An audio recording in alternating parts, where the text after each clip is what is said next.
हरे Krishna. रिचर्स chosen में आप सभी का एक बार फिर से स्वागत है।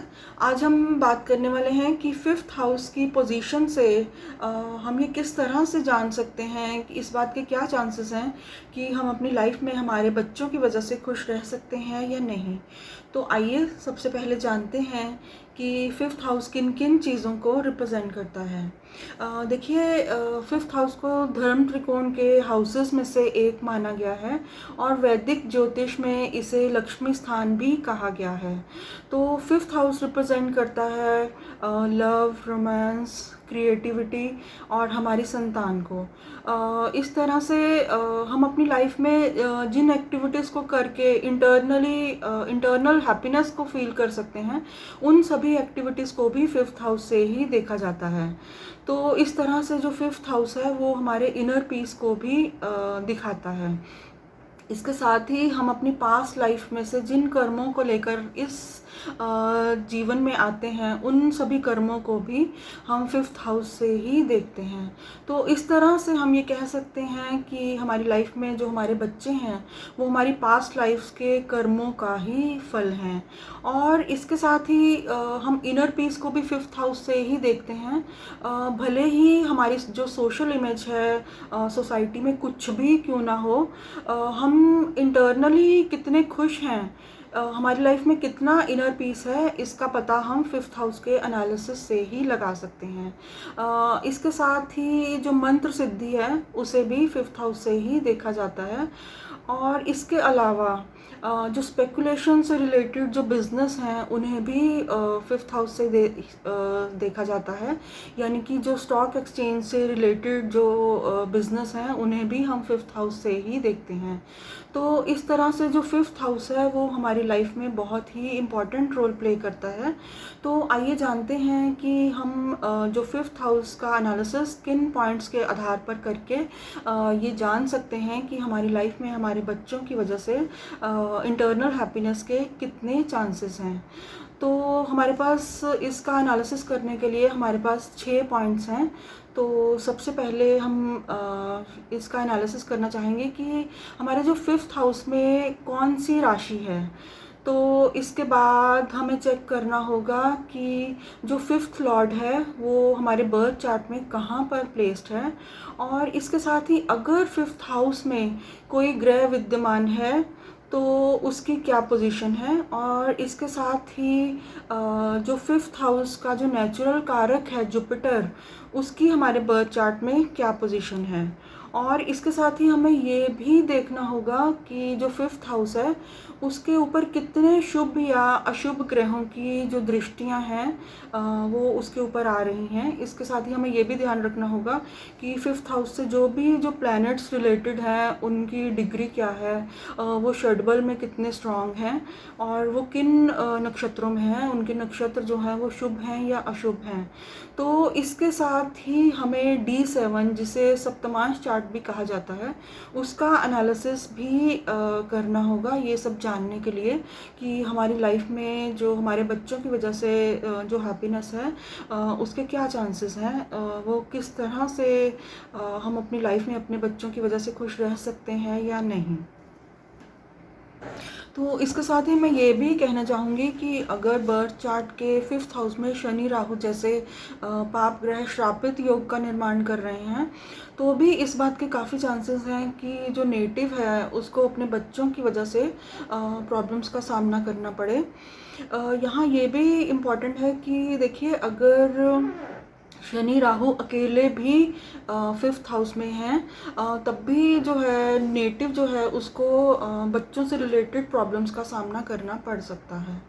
तो आइए अब हम जानते हैं कि जो फिफ्थ लॉर्ड है उसकी प्लेसमेंट से हम बच्चों से हमें किस तरह की जो हैप्पीनेस, इंटरनल हैप्पीनेस मिल सकती है या नहीं, ये हम किस तरह से जान सकते हैं। तो आइए सबसे पहले शुरुआत करते हैं। देखिए, अगर जो हमारे फिफ्थ हाउस का जो लॉर्ड है वो केंद्र या त्रिकोण में प्लेस्ड है तो ये जो प्लेसमेंट है, इस तरह की जो प्लेसमेंट है ये फिफ्थ हाउस की पॉजिटिविटी को काफ़ी हद तक बढ़ा देती है। तो हम हमारे फर्स्ट हाउस से शुरू करते हैं। देखिए, अगर हमारा जो फिफ्थ लॉर्ड है वो अगर फर्स्ट हाउस में प्लेस्ड है तो इस बात के काफ़ी ज़्यादा चांसेस हैं कि जो नेटिव है उसके जो चिल्ड्रन हैं, जो बच्चे हैं, वो बहुत अथॉरिटेटिव और क्रिएटिव हो सकते हैं। और इसके बाद हम बात करते हैं हमारे सेकंड हाउस की। तो अगर जो फिफ्थ लॉर्ड है वो सेकंड हाउस में चला जाता है तब इस बात के चांसेस बहुत बढ़ जाते हैं कि जो बच्चे हैं वो फैमिली बिजनेस को ज्वाइन करें और उसके साथ ही वो फैमिली वेल्थ को भी बढ़ा सकते हैं। इस बात के भी काफ़ी चांसेस हैं। तो इसके बाद हम बात करते हैं थर्ड हाउस की कि अगर जो फिफ्थ लॉर्ड है अगर वो थर्ड हाउस में प्लेस्ड हो और उसके ऊपर जो बेनिफिक एस्पेक्ट्स आते हों तो जो बच्चों के साथ है जो कम्युनिकेशन वो बहुत ज़्यादा क्रिएटिव रहने के चांसेस हैं। और इसके साथ इस बात के भी चांसेस हैं कि बच्चे जो हैं वो अपनी लाइफ में सक्सेसफुल होंगे, लेकिन वो एक स्ट्रगल के बाद ही सक्सेसफुल हो सकते हैं। तो इसके बाद हम बात करते हैं कि अगर हमारा जो फिफ्थ लॉर्ड है वो फोर्थ हाउस में प्लेस्ड हो, जो कि एक सुख स्थान माना जाता है, तो उससे हम क्या जान सकते हैं। देखिए, अगर फिफ्थ लॉर्ड फोर्थ हाउस में प्लेस्ड है तो इस बात के चांसेस हैं कि जो बच्चे हैं वो सक्सेसफुल रह सकते हैं। आप उनसे उनकी वजह से इंटरनल हैप्पीनेस को फील कर सकते हैं, क्योंकि ये इस तरह से एक त्रिकोण का जो स्वामी है वो केंद्र में प्लेस्ड है, तो ये भी एक शुभ योग माना जाएगा। तो यहाँ पे इस बात का भी मतलब इस बात के भी काफ़ी चांसेस हैं कि जो आपके जो बच्चों की जो ग्रूमिंग है वो एक बहुत ज़्यादा होमली एनवायरनमेंट में हो सकती है। इस बात के भी काफ़ी चांसेस हैं। तो इसके बाद हम बात करते हैं फिफ्थ हाउस का जो लॉर्ड है अगर फिफ्थ हाउस में ही प्लेस्ड हो, तो देखिए ये भी एक बहुत अच्छा राजयोग है कि त्रिकोण का स्वामी त्रिकोण में ही विद्यमान हो। तो फिफ्थ हाउस क्योंकि हमारे इंटरनल पीस, इनर पीस का भी माना जाता है, तो अगर किसी नेटिव के बर्थ चार्ट में इस तरह की प्लेसमेंट है तो उसके बच्चे जो हैं वो सक्सेसफुल हो सकते हैं। और इसके साथ ही जो नेटिव है उसकी लाइफ में उसके बच्चों की वजह से जो इनर पीस है वो रह सकता है, यानी कि वो अपने बच्चों की वजह से खुश रह सकता है। इस बात के जो चांसेस हैं वो बहुत ज़्यादा बढ़ जाते हैं। हालांकि हमें इसके लिए जो ओवरऑल चार्ट की रीडिंग, ओवरऑल चार्ट का एनालिसिस को भी बहुत ज़्यादा ध्यान में रखना होगा। तो इसके बाद हम बात करते हैं अगर फिफ्थ लॉर्ड सिक्स्थ हाउस में प्लेस्ड हो, तो ये जो सिचुएशन है ये एक प्रॉब्लमेटिक सिचुएशन को, ये प्लेसमेंट प्रॉब्लमेटिक सिचुएशन को जन्म दे सकती है, क्योंकि अगर इस तरह से फिफ्थ लॉर्ड सिक्स्थ हाउस में प्लेस्ड हो तो इस बात के बहुत ज़्यादा चांसेस हैं कि बच्चों में और पेरेंट्स में अनवांटेड डिस्कशंस, हीटेड आर्गुमेंट्स होने के जो चांसेस हैं वो बहुत ज़्यादा बढ़ जाते हैं। तो इसके बाद हम बात करते हैं कि अगर फिफ्थ लॉर्ड सेवन्थ हाउस में प्लेस्ड हो तब भी इस बात की संभावना बहुत बढ़ जाती है कि आपके बच्चे लाइफ में सक्सेसफुल हो सकते हैं बिज़नेस से रिलेटेड या पार्टनरशिप से रिलेटेड एक्टिविटीज़ को अगर वो अपनाते हैं। तो इस तरह से भी, क्योंकि त्रिकोण का जो लॉर्ड है वो केंद्र में चला गया, तो आप अपनी बच्चों की वजह से जो इंटरनल हैप्पीनेस को फील ज़रूर कर सकते हैं।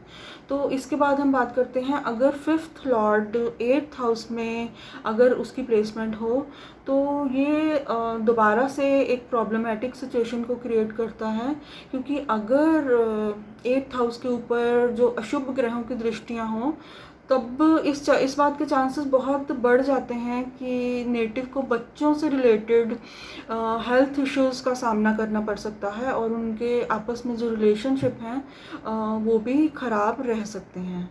तो इसके बाद हम बात करते हैं कि अगर फिफ्थ लॉर्ड नाइन्थ हाउस में प्लेस्ड हो, तो देखिए एक त्रिकोण का लॉर्ड दूसरे त्रिकोण में विद्यमान, तो ये भी एक बहुत अच्छा राजयोग है।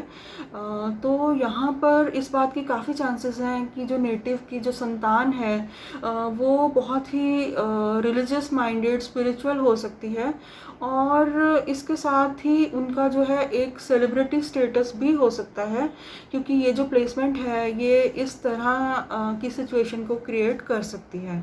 तो इसके बाद हम बात करते हैं, अगर जो फिफ्थ लॉर्ड है वो 10th हाउस में अगर प्लेस्ड हो तो ये हमें क्या मतलब किस तरह से हम इसे देख सकते हैं।